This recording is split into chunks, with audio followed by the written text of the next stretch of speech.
How do we determine the composition and temperature of stars? Temperature of stars, we just use the color of the light. Red stars are cooler. Blue stars are going to be hotter.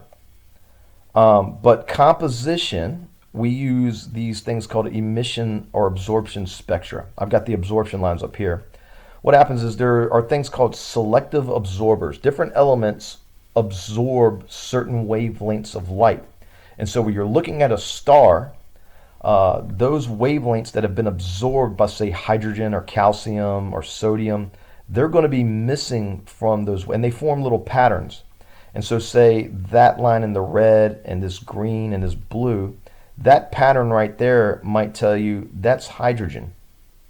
And then we would see maybe this line and these two lines might tell you, hey, there's helium around there.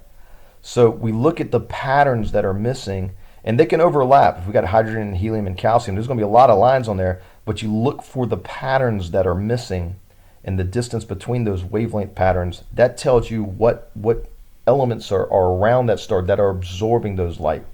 And so the spectra of the star is what we used for the composition. So by analyzing the spectrum of light that the stars emit, that's how we tell the composition. And the spectra, of course, is the color of the stars. We can also tell the temperature as well.